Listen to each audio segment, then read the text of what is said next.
నమస్తే, welcome to hit TV. నా పేరు నరేష్. ఢిల్లీ ఎన్నికలు ముగిశాయి. ఈ నేపథ్యంలో ఢిల్లీ ప్రజల ఓటు ఎవరికి? ఈసారి ఆమ్ ఆద్మీ పార్టీ మూడోసారి ముచ్చటగా గెలవబోతుందా, లేదా భారతీయ జనతా పార్టీ పాగా వేయబోతుందా? ఈరోజు మనతో పాటు ప్రముఖ పొలిటికల్ స్ట్రాటజిస్ట్ అజయ్ మారుతిరావు గారు ఉన్నారు. మాట్లాడదాం. సార్ నమస్తే. నమస్తే సార్, ఢిల్లీ ఎన్నికలు ముగిశాయి. సో ముఖ్యంగా ఆమ్ ఆద్మీ పార్టీ ఒక 10 సంవత్సరాల క్రితం చరిత్ర సృష్టించింది. కానీ ఇప్పుడు చూస్తే ఆమ్ ఆద్మీ పార్టీకి ఒక ప్రజలు ఆ పార్టీ వైపు లేరన్నట్టు అనిపిస్తుంది. అట్ ద సేమ్ టైం 10 సంవత్సరాల నుంచి దేశవ్యాప్తంగా ప్రభంజనం సృష్టించిన బీజేపీ ఈసారి ఖచ్చితంగా దేశ రాజధాని ఢిల్లీని కూడా కైవసం చేసుకునే దిశగా ఉన్నట్టు అనిపిస్తుంది.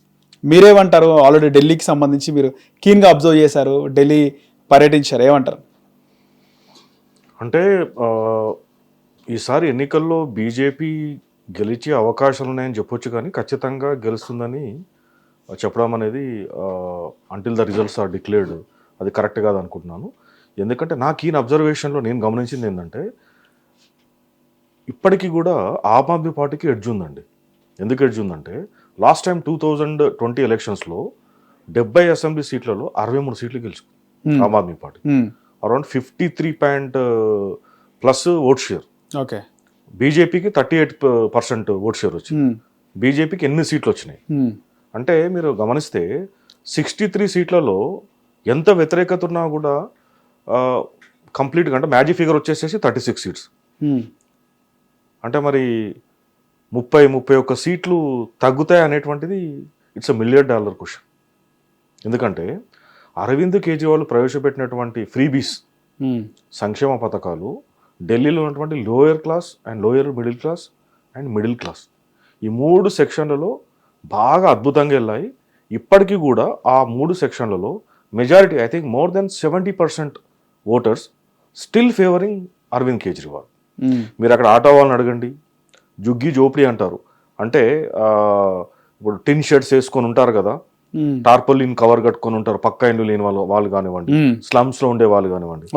స్లమ్స్ లో, ఢిల్లీ స్లమ్స్ లో సుమారుగా 15 లక్షల మంది ఓటర్లు ఉన్నారండి. 10 లక్షల మంది, 15 లక్షల మంది. Can you imagine it? 15 లక్షల మంది స్లమ్ ఓటర్స్ ఉన్నారు. 667 స్లమ్స్ ఉన్నాయి. 1700 అన్అథరైజ్డ్ కాలనీస్ ఉన్నాయి. అంటే కాలనీలా ఉన్నాయి కానీ గవర్నమెంట్ పర్మిషన్స్ లేవు. అంటే ఇదంతా కూడా కన్సాలిడేటెడ్ ఓట్ బ్యాంక్. ఈ ఓటర్స్ అందరూ కూడా, ఇఫ్ ఐఎమ్ నాట్ రాంగ్, నా కీన్ అబ్జర్వేషన్ ఏంటి అంటే, గత 2 ఎలక్షన్ల నుంచి చూస్తే మోర్ దెన్ 70% అరవింద్ కేజ్రీవాల్ ఆమ్ ఆద్మీ పార్టీకి ఓటేశారు.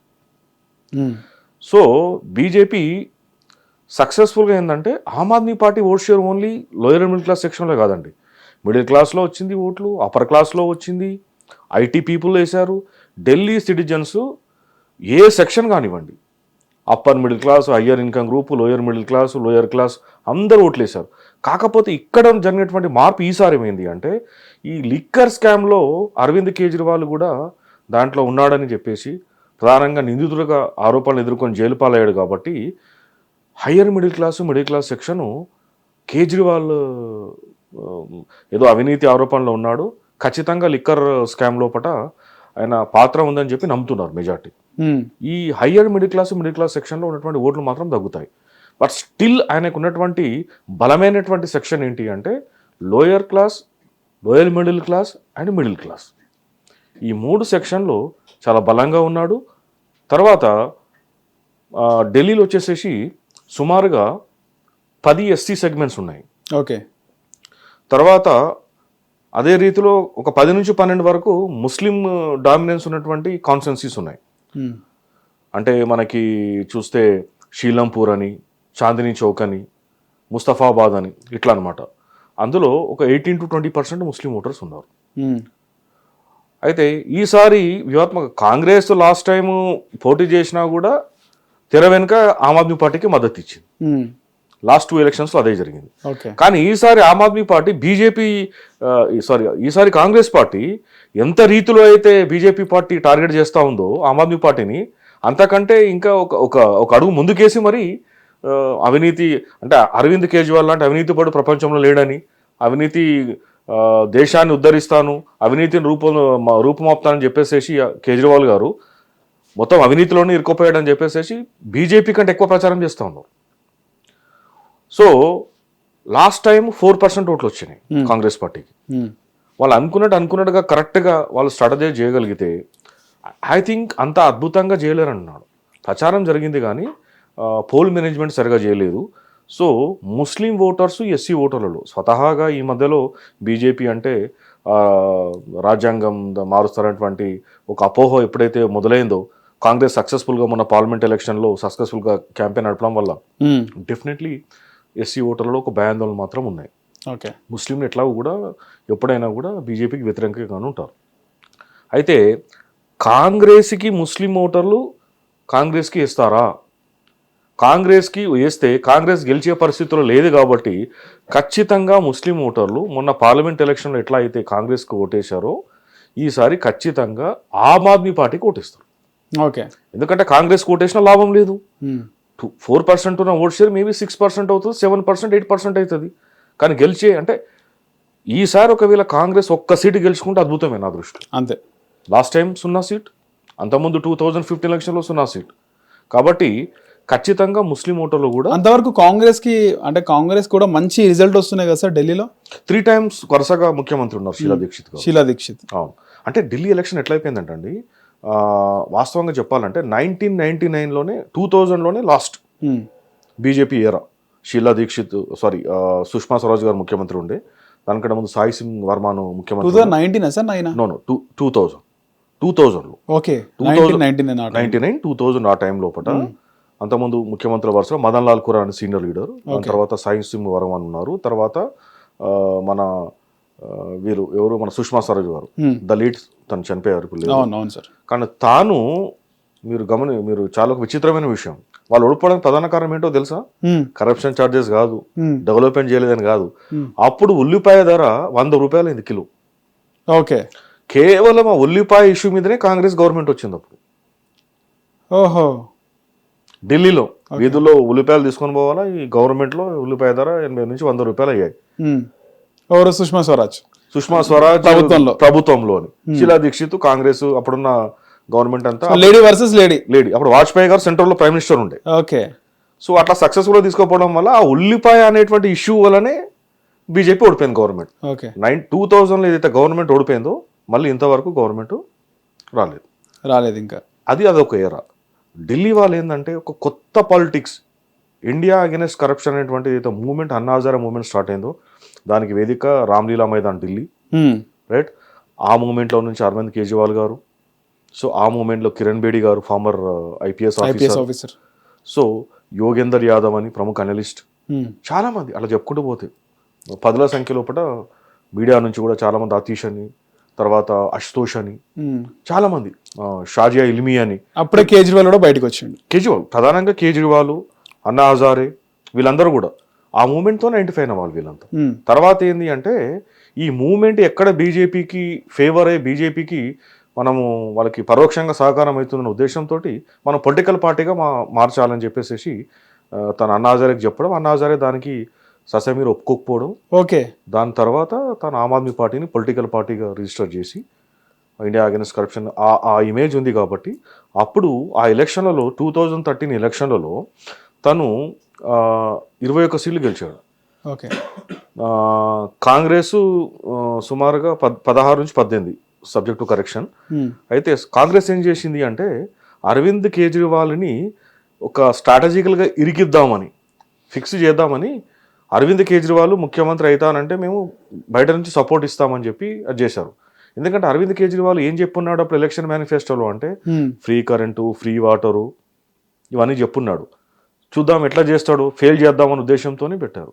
చెప్పాలి సక్సెస్ఫుల్గా 4-5 నెలల 6 నెలల గవర్నమెంట్ లోపల సక్సెస్ఫుల్గా 2 పథకాలు అమలు చేశాడు. ఓకే, అమలు చేసి చాలా తెలివిపరుడు కాబట్టి, ఐఆర్ఎస్ ఆఫీసర్ కాబట్టి వీళ్ళ కాంగ్రెస్ గవర్నమెంట్ విత్డ్రా చేసుకునే కంటే ముందే, సపోర్ట్ విత్డ్రా చేసుకునే ముందే తనే రిజైన్ చేశాడు. చేసి 2015 ఎలక్షన్లో ప్రతి గల్లీలోకి వెళుతూ, అంటే ఆయన గవర్నమెంట్ డిజాల్వ్ చేసి ఎన్నికలు పోయినాడు. ఓకే, పోయి ఏం చెప్పాడంటే నేను మీకు 2 వాగ్దానాలు చేశాను, ఫ్రీ వాటర్ చెప్పాను, ఫ్రీ వాటర్ తర్వాత ఫ్రీ కరెంట్ ఎలక్ట్రిసిటీ అని చెప్పాను. 2 చేశానా లేదా? ప్రతి గల్లీలో, మొహల్లా అంటారు హిందీలో, ప్రతి మొహల్లో వెళ్ళాలా, అక్కడ మీటింగ్ పెట్టాలా, చెప్పానా లేదా? చేశారు. ఎవరైనా చేశారా? చేయలేదు పబ్లిక్ నుంచి రెస్పాన్స్. నేను పలానా చేయబోతున్నా, మీ నమ్మకం ఉంటే ఓటేయండి, లేకుంటే లేదు. ఈ క్యాంపెయిన్ బాగా సక్సెస్ఫుల్ అవడంతో ఈ ఇండియా అగెనిస్ట్ కరప్షన్ మూవ్మెంట్ నుంచి బయటకు వచ్చాడు కదా. త్రూ అవుట్ ఇండియా నుంచి వీళ్ళందరూ దేశం మారాలా, అవినీతి రాజకీయం మారాలా, రాజకీయ నాయకులకు కూడా శిక్ష పడాలా, దానికి కూడా ఒక స్పెషల్ కోర్టు ఉండాలని ఎవరెవరైతే అనుకున్నారో అందరూ వేలాది మంది వాలంటీర్లు, అప్పుడు మీడియాలో రాసిన కథల ప్రకారం సుమారు 65,000+ వాలంటీర్లు పనిచేసినారు ఢిల్లీ ఎలక్షన్లో. ఓకే 2015లో ఓకే రూపాయి ఆశించకుండా 65,000 మంది వాలంటీర్లు గల్లీ గల్లీ నుక్కడ్ అంటారు. అంటే ప్రతి గల్లీలోకి ప్రతి చౌరస్తాలోకి ప్రతి సందులోకి వెళ్ళి ప్రతి ఇంటిని తట్టి ఓట్లు అడిగారు, మన దేశం రాజకీయాలు మారాలా, మన దేశం అభివృద్ధి చెందాలని. సో ఆ 2015లో మళ్ళీ ఆయన థంపింగ్ మెజార్టీతో రావడం. దాని తర్వాత 2020లో కూడా 2020లో తను రావడానికి కారణం ఏంటంటే ఫ్రీ బస్సు, తర్వాత హాస్పిటల్స్ మీద పనిచేశాడు, గవర్నమెంట్ స్కూల్స్ను బాగా డెవలప్ చేశాడు. ఈసారి ఏమైపోయింది అంటే అరవింద్ కేజ్రీవాల్ అంటే నీతిపరుడు అనేటువంటి ఇమేజ్ డెంట్ అయింది. లిక్కర్ స్కామ్లో చూడండి జనాలు ఎట్లా ఉంటుందంటే, ఒక అవినీతి ఆరోపణలు ఎదుర్కొని అరెస్ట్ అయ్యి సుమారుగా 6 నుంచి 9 నెలలు జైల్లో ఉన్న వ్యక్తిని సమాజం ఎట్లా ఉంటుంది, నిజమేంటి అబద్ధమేంటి కోర్టులు నిర్ణయిస్తాయి. కానీ ఇన్ని రోజులు జైల్లో ఉంటే ఏం లేనిది, నిప్పు లేనిదే సేమ్ అదే సార్ నెక్స్ట్ క్వశ్చన్ అదే ఉంది.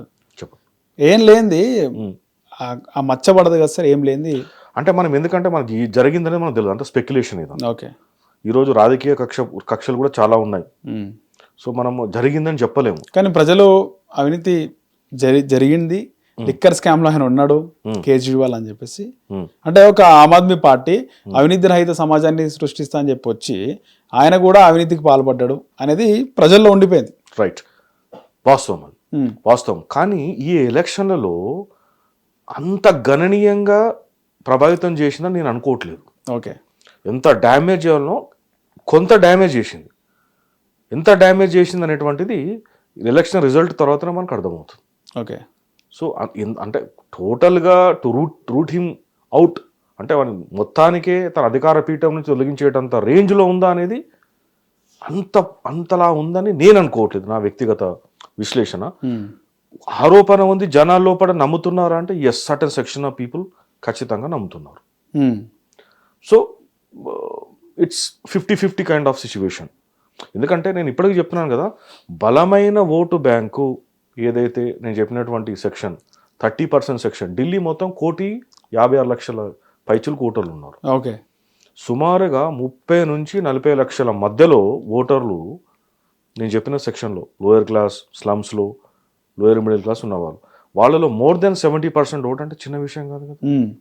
అండ్ ఐఎమ్ వెరీ షూర్ ముస్లిం ఓట్లని కాంగ్రెస్ గెలుస్తుందేమో అని బీజేపీ అనుకుంటున్నారు. కానీ ముస్లిం ఓటర్లు చాలా తెలివైన వాళ్ళు, హిందూ ఓటర్లా కాదు వాళ్ళు. ఎవరికి ఓటు వేస్తే గెలుస్తాడో అంటే ఇప్పుడు బీజేపీకి అపోజిషన్లో 2 ఉన్నారు, కాంగ్రెస్ ఉన్నారు, ఆమ్ ఆద్మీ పార్టీ ఉన్నారు.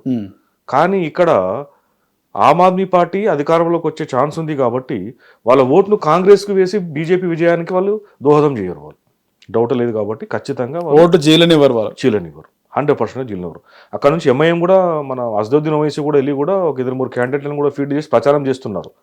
ఏదేమైనా కూడా నా అంచనా ప్రకారంగా ముస్లిం ఓటు బ్యాంకు కన్సాలిడేటెడ్ గా ఆమ్ ఆద్మీ పార్టీకి ఓటేస్తారు. సో ముస్లింలు ఖచ్చితంగా అక్కడ బీజేపీ రావద్దనే ఉద్దేశంతోనే ఆమ్ ఆద్మీ పార్టీకి ఓటు వేస్తున్నారు. ఓటు వేశారు. విచిత్రంగా చూస్తే అండి, మీకు అసెంబ్లీ ఎలక్షన్ లో ఆమ్ ఆద్మీ పార్టీకి క్లీన్ స్వీప్ అవుతాం, పార్లమెంట్ వచ్చేసరికి రివర్స్ అవుతా ఉంది. 2014 ఎలక్షన్లలో మొత్తం ఢిల్లీ 7 సీట్లు పార్లమెంట్, 2019 7 సీట్లు బీజేపీ, మొన్న రీసెంట్ 2024లో 7 సీట్లు. మళ్ళీ జరిగేటువంటి ఎలక్షన్లో కూడా రివర్స్ అవుతుంది సినారియో. అప్పుడు 7 సీట్లు బీజేపీకి, మొన్న 3 సీట్లు. సరే, ఇప్పుడు అంచనా ఏముంది అంటే, ఇప్పుడు కొన్ని ఉంటాయండి అక్కడ, సత్తా బజార్ అని ఒక సర్వే ఏజెన్సీ ఉంటుంది. ఓకే, సత్తా బజార్ అని. సో వాటిని మీడియా కూడా ఫాలో అవుతారు. వాళ్ళ యొక్క ప్రెడిక్షన్ ప్రకారంగా ఈసారి బీజేపీ స్లైట్ మెజారిటీతో సీట్స్తో గెలిచే ఛాన్స్ ఉందని అంటున్నారు. కొన్ని లోకల్ సర్వే ఏజెన్సీస్ కూడా ఉన్నాయి, అంటే కొన్ని ఇప్పుడు యూట్యూబ్ ఛానల్స్ ఉంటాయి. బట్ నిజాయితీగా ఉండే ఇండిపెండెంట్ జర్నలిస్టు అంటే ఎవ్రీ వార్డులోకి వెళ్ళి వాళ్ళు చేసిన దానిలో కానీ, నేను అబ్జర్వ్ చేస్తుంది కానీ, ఇనిషియల్ ట్రెండ్స్ ప్రకారం చూస్తే కానీ, the amount of the popularity is enjoying in certain sections. కొన్ని సెక్షన్స్లో అరవింద్ కేజ్రీవాల్ నేను చెప్పినటువంటి లోయర్ మిడిల్ క్లాస్ సెక్షన్లో ఎట్లయితే మనకు బాగా ప్రాబల్యం ఉందో అతనికి, అదంతా గమనిస్తే అప్పట్లాగా 63 సీట్లు రాకపోవచ్చు కానీ 62 సీట్లు రాకపోవచ్చు కానీ I think he will land up somewhere 40, 42 or 45 seats వచ్చే అవకాశం ఉందనేది నా అంచనా అండి. అరవింద్ కేజ్రీవాల్ కొన్ని లోకల్ సర్వేస్ చెప్తున్న దాన్ని బట్టి నేను కొంత షార్ట్ పీరియడ్ నేను ఢిల్లీలో కొన్ని ఏరియాలో తిరిగాను కాబట్టి నా అబ్జర్వేషన్ అరవింద్ కేజ్రీవాల్ గారు మళ్ళీ గెలిచే అవకాశం ఉంది, మళ్ళీ ప్రభుత్వాన్ని ఏర్పాటు చేసే అవకాశం ఉంది. హిట్ టీవీ యాప్, ఇందులో short news, live news, entertainment shows, movies, digital magazines తో పాటు మీ జిల్లా వార్తలను కూడా ఫ్రీగా చూడొచ్చు. అంతేకాదు కేజీ నుంచి పీజీ వరకు విద్యార్థులకు స్కాలర్షిప్ కూడా అందిస్తున్నాం. ప్రతి వారం 10 మందికి లక్కీ డ్రా ద్వారా ఒక్కొక్కరికి 10,000 రూపాయలు అందిస్తున్నాం. ఇంకెందుకు ఆలస్యం, వెంటనే హిట్ టీవీ యాప్ ని డౌన్లోడ్ చేసుకుని ఫ్రీగా ఎంటర్టైన్మెంట్ పొందండి. Hit TV app. Hit TV app. Please download hit TV app. Hit TV యాప్ని ఫ్రీగా డౌన్లోడ్ చేసుకొని ఎంజాయ్ చేయండి. మీకు నచ్చిన ఎంటర్టైన్మెంట్ కోసం హిట్ టీవీ యాప్ని ఫ్రీగా డౌన్లోడ్ చేసుకొని ఎంజాయ్ చేయండి. హిట్ టీవీ యాప్ని డౌన్లోడ్ చేసుకుని ఆస్వాదించండి, ఆశీర్వదించండి. ఇంతమంది సెలబ్రిటీలు హిట్ టీవీ యాప్ ని డౌన్లోడ్ చేసుకోండి అని చెప్తున్నారంటే ఎంత మంచి యాప్ ఆలోచించండి. అమెరికాలో చదవాలనుకునే వాళ్ళకి విశ్వసనీయమైన పేరు మన శౌర్య కన్సల్టెన్సీ. UK లో 1 year masters, 2 years work permit up to 5 years visa. Contact Saurya Consultancy. Contact 89851 89851.